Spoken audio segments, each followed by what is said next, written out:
The RC Surfer, now in its 4th generation, is back new and improved and ready to get pitted on some waves. But the Surfer isn't just for ocean. If you have a pond, a river, or a lake in your area, the Surfer could be a great RC companion to bring along with you. So, let's check it out.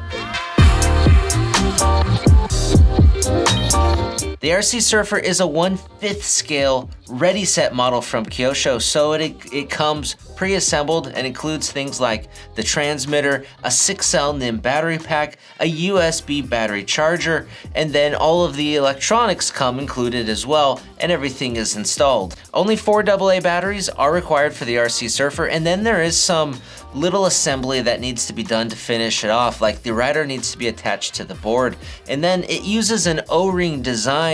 That O-ring fashions over a post in the feet, and then it attaches on 2 ends of a clip on the board, and if you just try going commando without using the manual, it's going to be a huge pain in the ass. If you follow the manual and use the included hook tool that they provide, and then the strategy of pushing another little L-shaped Allen wrench through one end of the O-ring, it is so much easier to do, and I highly recommend that you follow the instructions there. But that O-ring design in the feet is really nice because it adds some flexibility to the rider on the board, so there's a lot less chance of the rider being damaged if you crash or you hit something. Now, one last thing to do to prepare the RC Surfer is that you have to attach the antenna straw, which is included, and then the antenna straw is plugged on one end, so it's sealed, and that keeps it watertight. And if you don't put in the antenna straw, then you have that exposed hole in the top of the hatch, which could let water in. Now, for the speed and power behind the RC Surfer, it includes a water-cooled 540 size 24-turn brushed motor, and then the ESC is a 60 amp brushed ESC that's capable of using that 6-cell NIM battery pack, or you can use a 2-cell LiPo with it. Of course, that 2-cell LiPo is going to provide a lot more punch and power over that NIM battery pack. Now, if you want to use that LiPo battery, you're going to have to go onto the ESC and physically pick up the little jumper and move it over to the LiPo mode. That needs to be changed so the low voltage cutoff for the LiPo is set correctly. Out of the box, the ESC comes programmed for the NIM battery. One last thing to note about using a 2-cell LiPo is that it needs to have the same physical specs as a 6-cell NIM, where the edges are rounded off like this ProTech. If you try to use a standard LiPo that has squared off edges, it's not going to fit. For our first outing with the RC Surfer, we just wanted to use it with the included NIM battery pack to get an idea of the performance and the power.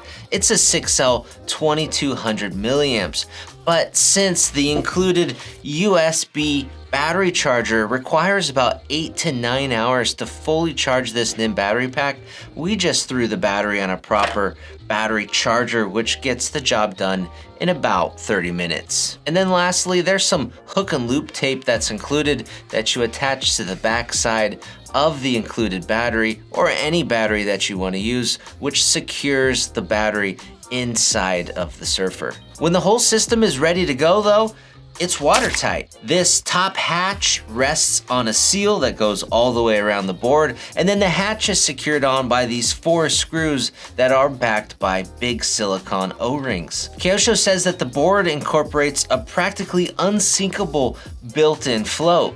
And then the rider, which is hollow, acts as a balance float, so the RC Surfer can right itself if it gets upside down. And we tested this a few times, and it worked without fail. Unfortunately, we're located in the California Valley, where we're probably a few hundred miles away from the ocean.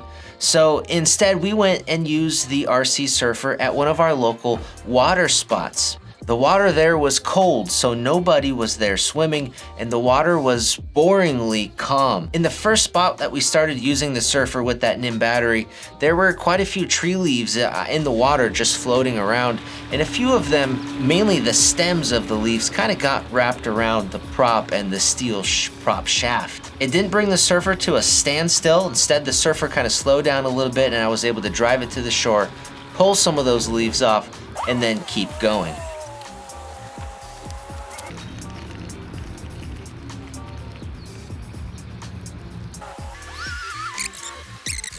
The power on that NIM battery, as you can imagine, was pretty calm. For a first-time RCer or for a child, that NIM power would probably be pretty great to start with. But ultimately, it left me wanting just a little bit more. Battery's warm. ESC's not. The motor, no, not really. So let's, I'm gonna put a LiPo in it and switch it over to LiPo mode.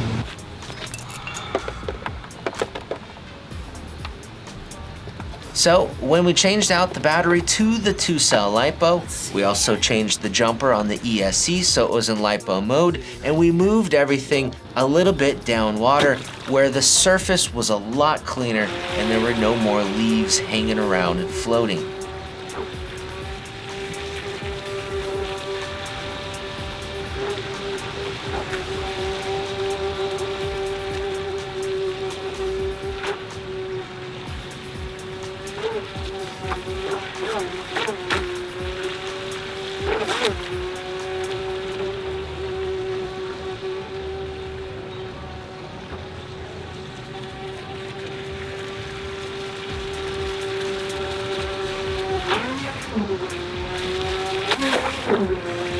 I missed it.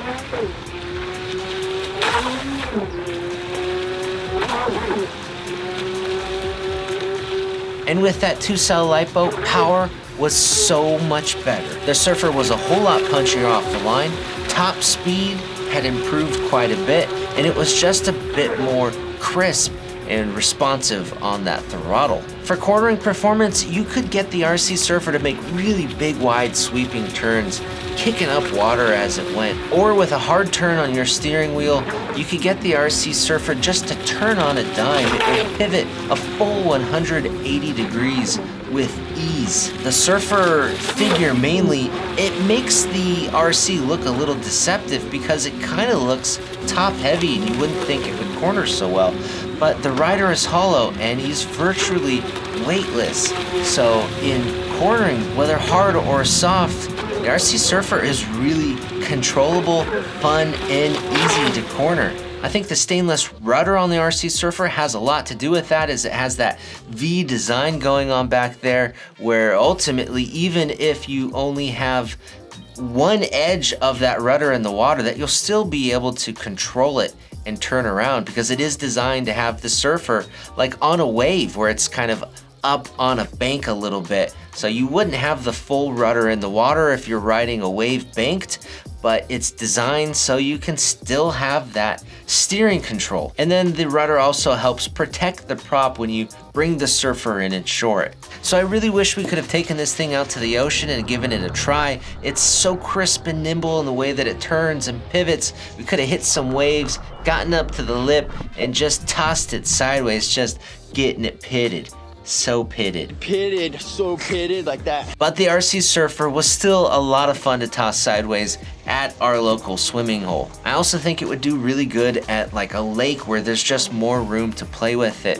And if you had a real boat, you could be in the boat as you're moving and then be playing with the Surfer in the wake behind you. I think it would do really well for something like that. It'd just be super cool to see. But for a Ready Set RC Surfer that's pre-assembled, includes just about everything you need. It's available in blue or black.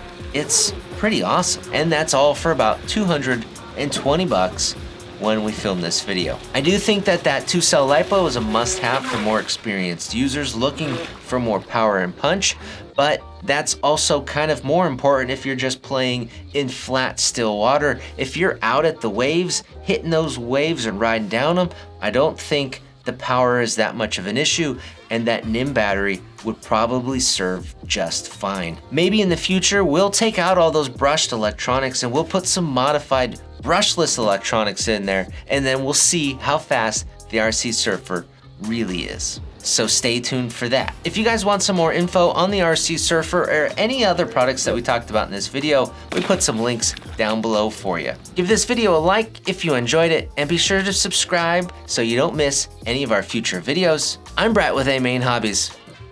Thanks for watching. It's just pitted, so pitted like that. Dude, you got the best barrels ever, dude. Just like you pull in, and you just get spit right out of them. And you just drop in and just smack the lip. Whoop-ah! Drop down, snap, and then after that, you just drop in, just ride the barrel and get pitted, so pitted like that.